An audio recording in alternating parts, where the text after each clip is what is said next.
राम राम दोस्तों। आज हम पढ़ेंगे किसान आंदोलन। आज अपना टॉपिक है किसान आंदोलन। किसान आंदोलन के बारे में हम विशेष विशेष चर्चा कर लेते हैं।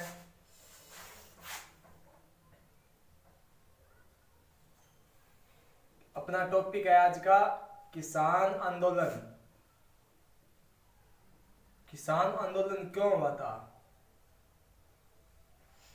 क्या कारण था, क्या वजह थी किसान आंदोलन के पीछे। तो दोस्तों सर्वप्रथम बात करते हैं तो यहाँ पर 84 प्रकार की जो लागबाग थी, जो टैक्स लिए जाते थे, राजाओं के द्वारा कर लिए जाते थे किसानों से, उनसे किसान परेशान होकर ये आंदोलन कर रहे थे। सबसे पहले है 84 प्रकार की लागबाग।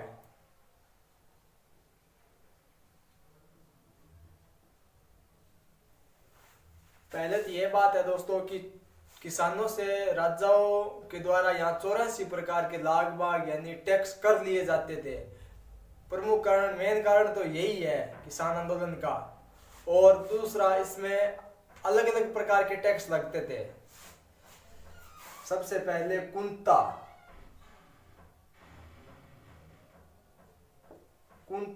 लाटा, चौरी कर। दोस्तों देखिए, ये कुंता और लाटा चौरी कर ये क्या होता है। ये अलग अलग प्रकार के राजा के द्वारा जनता से यानी किसानों से टैक्स लिए जाते थे। कुंता तो होता है दोस्तों खड़ी फसल पर लगने वाला कर। फसल पर लगने वाला कर।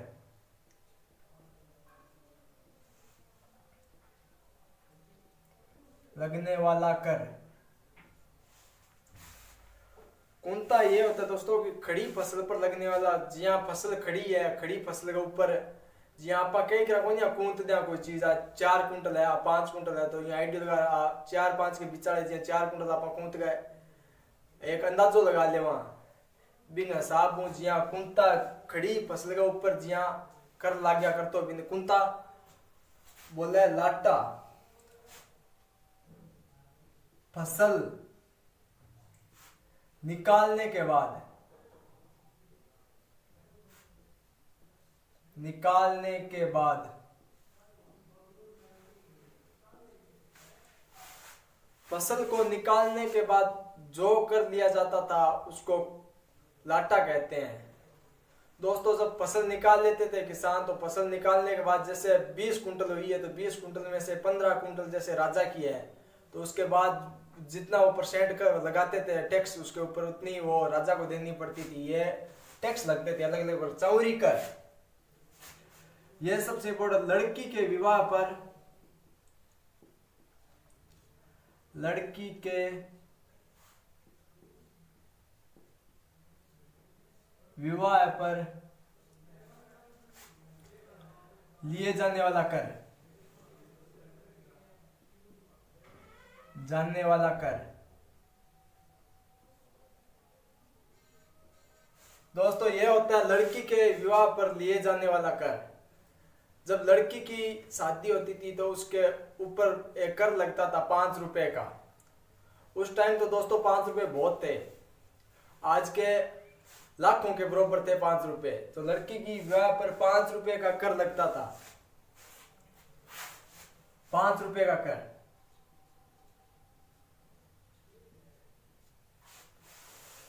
ये दोस्तों मेन कर लगाए जाते थे। एक और कर था दोस्तों तलवार बंधाई। ये क्या होता है, तलवार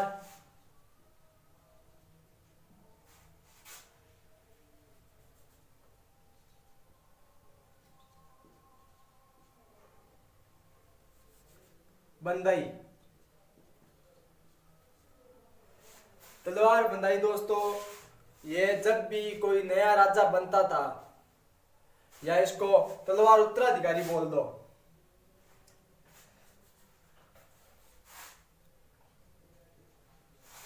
तलवार उत्तराधिकारी।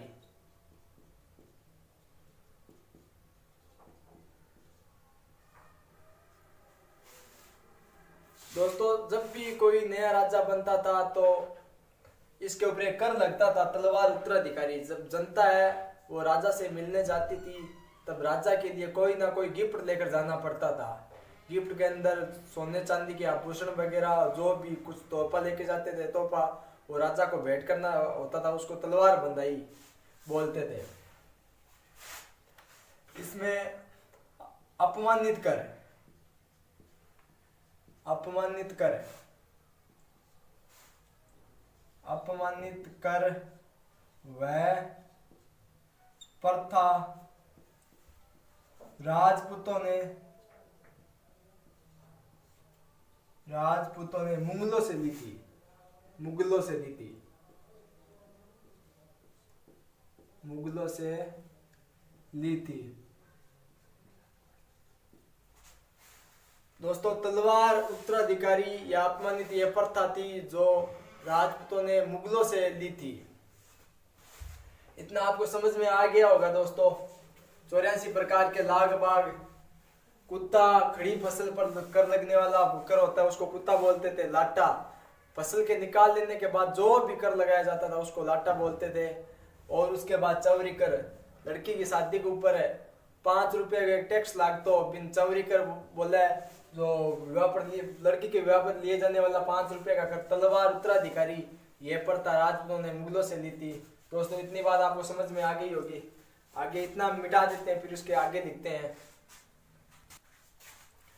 दोस्तों हम बात कर रहे थे तलवार बंधाई की। तो तलवार बंधाई की जोधपुर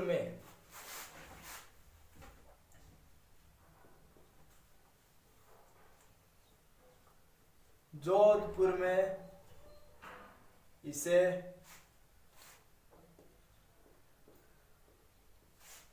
कैद खालसा कहा जाता है।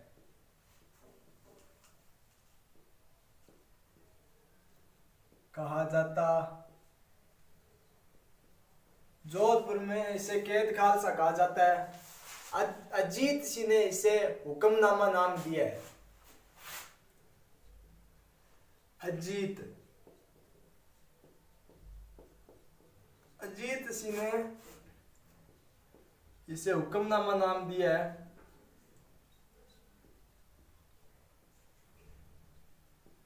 हुक्मनामा नाम दिया है। जयपुर एवं उदयपुर, जयपुर और उदयपुर में इसे नजराना कहा जाता है या नजराना के नाम से बोला जाता है। जयपुर व उदयपुर,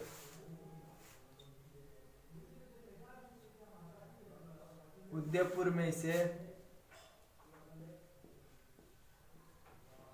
नजराना के नाम से बोला जाता है।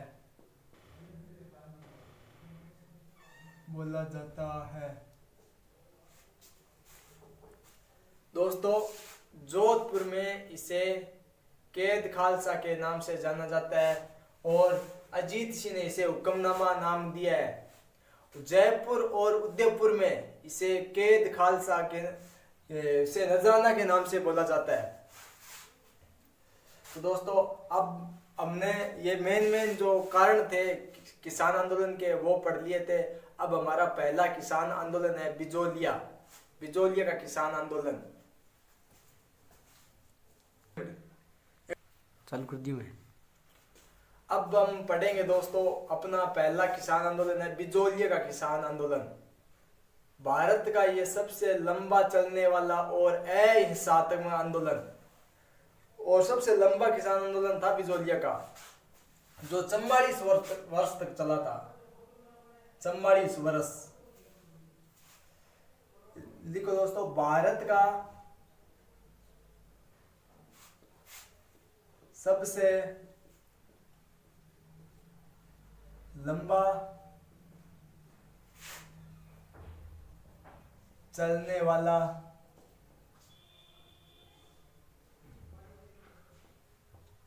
और अहिंसात्मक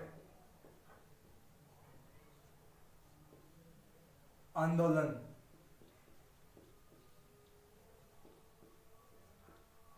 भारत का सबसे लंबा चलने वाला और अहिंसात्मक आंदोलन था बिजोलिया का। तो दोस्तों अब हम बात कर लेते हैं बिजोलिया ठिकाने का संस्थापक है।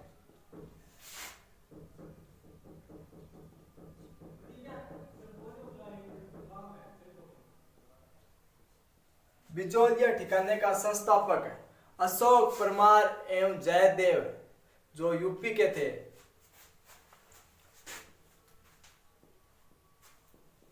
अशोक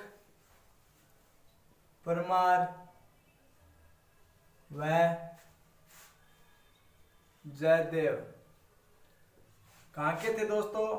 यूपी उत्तर प्रदेश से थे दोस्तों। बिजोलिया मेवाड़ का प्रथम श्रेणी का ठिकाना था। यहाँ के ठाकुर या सामंत को राव जी के नाम से पुकारा जाता था। बिजोलिया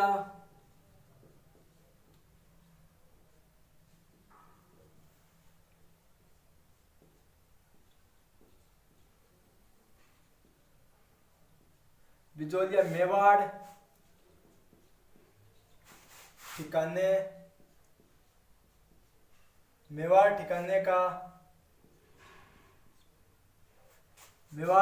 प्रथम श्रेणी का ठिकाना था।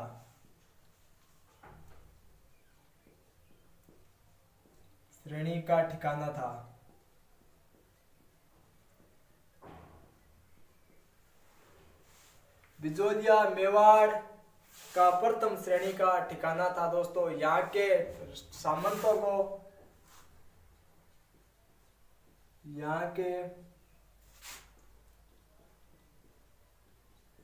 सामंतों को राव जी के नाम से पुकारे जाते थे, राव जी के नाम से बुलाते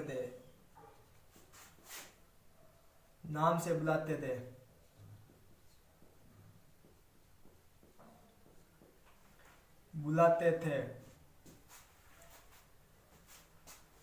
दोस्तों बिजोलिया मेवाड़ ठिकाने का प्रथम श्रेणी का ठिकाना था और यहाँ के सामंतों को राव जी के नाम से पुकारे जाते थे और यहाँ का नेतृत्व करता फतेह सिंह था। बिजोलिया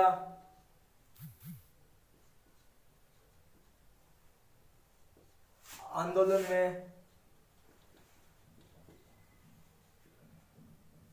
मेवाड़ का महाराणा कौन था दोस्तों?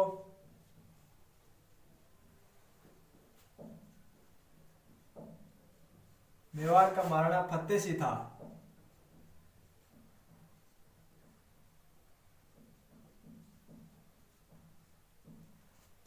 बिजोलिया आंदोलन में मेवाड़ का महाराणा दोस्तों फतेह सिंह था। इतना लिख दो दोस्तों, आगे का फिर बाद में लिखते हैं।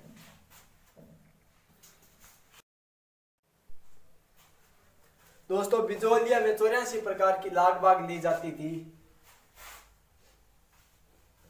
84 प्रकार लाग बाग।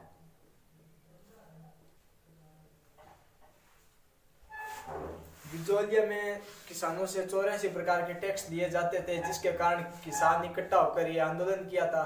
और यहाँ पर सर्वाधिक धाकड़ जाति के किसान थे।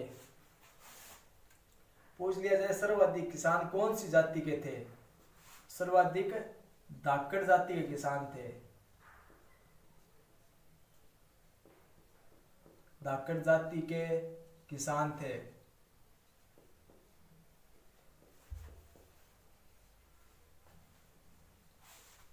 मेन बात यह थी दोस्तों। अब आ गया पहला चरण।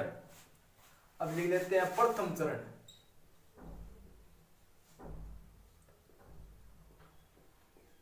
प्रथम चरण था दोस्तों 1897 से लेकर 1915।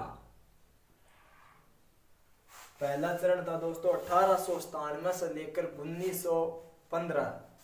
दोस्तों इसके अंदर गिरधारीपुरा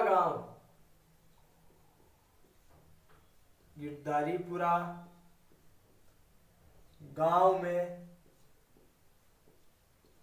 गंगाराम धाकड़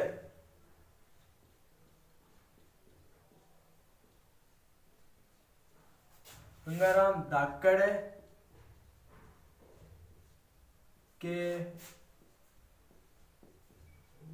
पिता के मृत्यु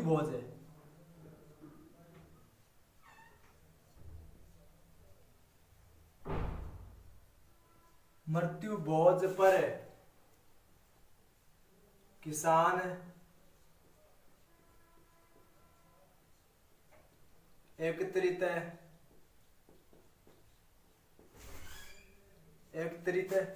हुए और आंदोलन का निर्णय दिया।